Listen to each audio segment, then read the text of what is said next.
15 फरवरी को फिर हमला, गाजा में बची मौत की घंटी।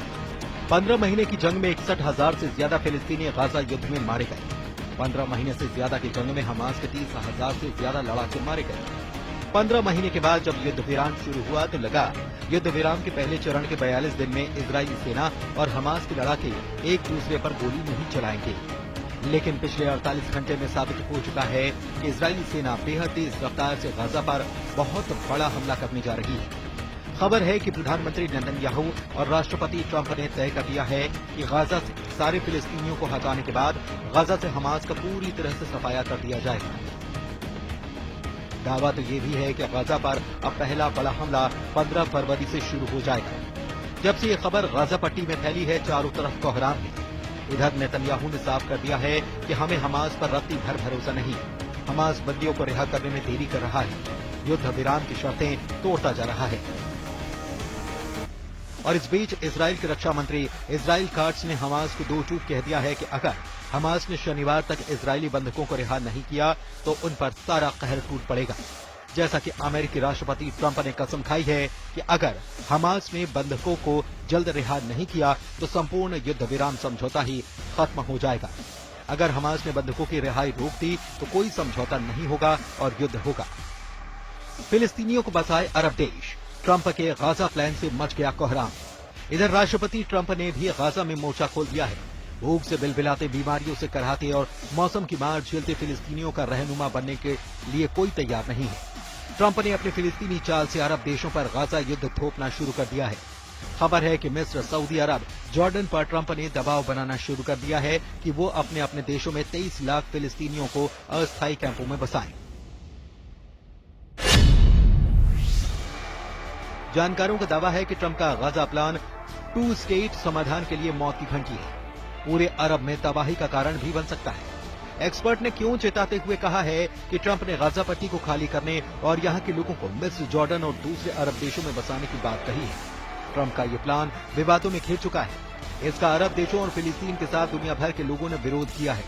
अमेरिका के करीब जॉर्डन और सऊदी जैसे मुल्क भी इस प्लान को देखकर बौखला गए हैं। ट्रंप के इस फिलिस्तीनी प्लान से अरब देशों में अशांति फैल सकती है।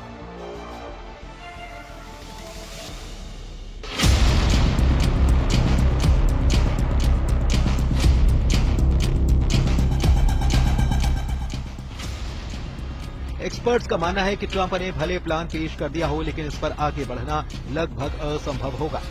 गाजा में 23 लाख से ज्यादा लोग हैं। इनमें कई हजार हमास, PIJ और दूसरे सशस्त्र समूहों के सदस्य हैं। इजराइल से लगातार लड़ रहे इन लड़ाकों को अपनी जमीन छोड़ने पर मजबूर करने का कोई तरीका अमेरिका के पास नहीं है। अमेरिका अगर फिलिस्तीनियों को गाजा से जबरन हटाने का प्रयास करेगा तो विद्रोह भड़कना तय है, और इससे निपटना कितना मुश्किल होगा उसे वो अफगानिस्तान में देख चुका है।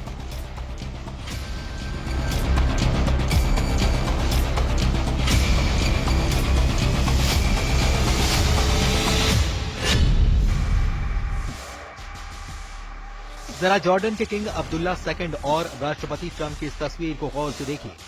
जॉर्डन के किंग अब्दुल्ला II का चेहरा उतरा हुआ है। ट्रंप ने किंग अब्दुल्ला से सिर्फ इतना कहा कि जॉर्डन में 2000 फिलिस्तीनी बच्चों को रखो। इस दबाव से जॉर्डन के किंग अब्दुल्ला का चेहरा उतर गया। उन्हें समझ नहीं आ रहा कि ट्रंप के इस प्रस्ताव को कैसे नकारा जाए। अब खबर यह है कि किंग अब्दुल्ला 2000 फिलिस्तीनी बच्चों को जॉर्डन लेकर जाएंगे, यानी शुरुआत हो चुकी है जिसकी डोनाल्ड ट्रंप ने बात की थी। अब किंग खुद आकर कह रहे हैं कि 2000 बच्चों को वो लेकर जाएंगे, यानी कि ट्रंप ने साबित कर दिया कि ट्रंप हैं तो ये सब मुमकिन है।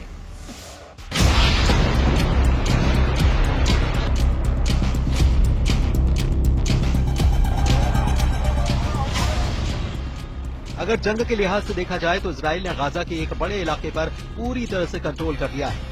गाजा के जबालिया, रफा, खान यूनुस, गाजा शहर, पूर्वी गाजा और दक्षिण गाजा के हालात देखकर किसी को भी अंदाजा हो जाएगा कि गाजा को पुराना गाजा बनाने में कम से कम 30 साल लगेंगे। जरा युद्ध विराम के बाद गाजा में हालात क्या हैं, ये भी देखिए।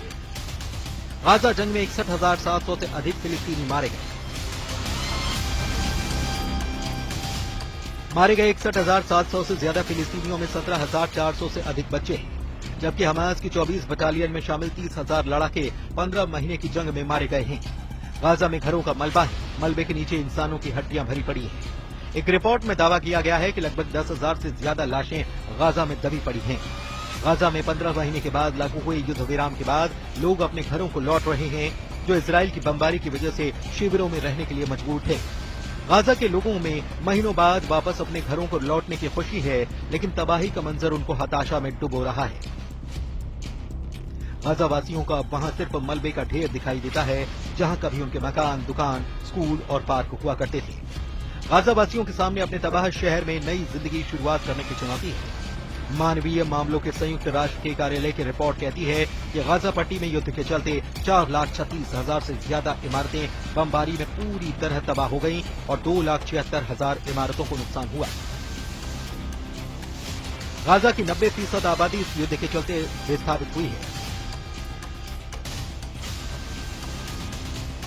एक अनुमान के मुताबिक गाजा की तबाह इमारतों का मलबा हटाने में ही 10 साल लग सकते हैं। अब देखना होगा कि क्या इजराइल 15 फरवरी से हमला दोबारा शुरू कर देगा या फिर ट्रंप के गाजा प्लान के तहत अरब देशों में फिलिस्तीनियों को भेजना शुरू कर दिया जाएगा।